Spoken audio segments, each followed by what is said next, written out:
Big boss Kannada season 11 ನ ಇವತ್ತು ಕೊನೆಯ ಎಪಿಸೋಡ್ ನಡೆಸ್ತಾ ಇದ್ದಾರೆ ಸುದೀಪ್ ಅವರು. ಸೊ ನಿನ್ನೆ ಎಪಿಸೋಡ್ ಅಲ್ಲಿ ನಿಮ್ಗೆಲ್ರಿಗೂ ಗೊತ್ತಿರುವಂತೆ ಟಾಪ್ 6 ಅಲ್ಲಿ ಇದ್ದಂತಹ ಭವ್ಯ ಅವರನ್ನ ಮನೆಯಿಂದ ಆಚೆ ಹಾಕುವಂತ ಕೆಲಸ ಮಾಡಿದ್ರು. ಭವ್ಯ ಅವರು ಫಿಫ್ತ್ ರನ್ನರ್ ಅಪ್ ಆಗ್ಬಿಟ್ಟು ಹೊರಗಡೆ ಹೋದ್ರು.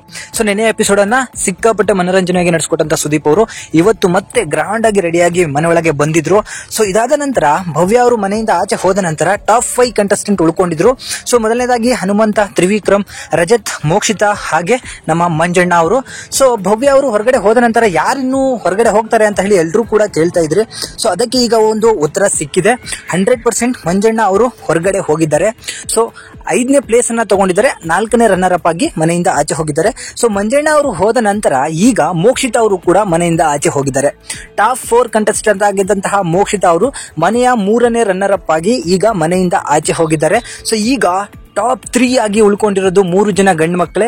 ಒಂದು ಹನುಮಂತ, ತ್ರಿವಿಕ್ರಮ್ ಹಾಗೂ ರಜತ್ ಅವರು. ಸೊ ರಜತ್ ಅವರು ಟಾಪ್ 3 ಗೆ ಬರ್ತಾರಂತ ಯಾರು ಕೂಡ ಗೆಸ್ ಅನ್ನು ಕೂಡ ಮಾಡಿರಲಿಲ್ಲ. ಮೋಕ್ಷಿತಾ ಟಾಪ್ 3 ಇರ್ತಾಳೆ ಅಂತ ಅನ್ಕೊಂಡಿದ್ವಿ, ಬಟ್ ಮೋಕ್ಷಿತಾ ಟಾಪ್ 4 ಗೆ ಹೋಗಿದ್ದಾರೆ. ಸೊ 3rd ರನ್ನರ್ ಅಪ್ ಆಗಿದ್ದಾರೆ. ಸೊ ಈಗ ಇಬ್ರು ರನ್ನರ್ ಅಪ್ ಆಗ್ತಾರೆ, ಒಬ್ರು ವಿನ್ನರ್ ಆಗ್ತಾರೆ. ಸೊ ಅದು ಯಾರು ಅಂತ ಹೇಳಿ ಕೆಲವೇ ಕ್ಷಣದಲ್ಲಿ ಗೊತ್ತಾಗುತ್ತೆ.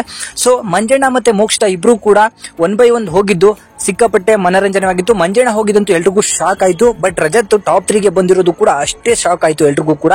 ಸೊ ನಿಮ್ಮ ಅನಿಸಿಕೆ ಏನಂತ ಹೇಳಿ ಕಮೆಂಟ್ ಮುಖಾಂತರ ತಿಳಿಸಿ. Thank you.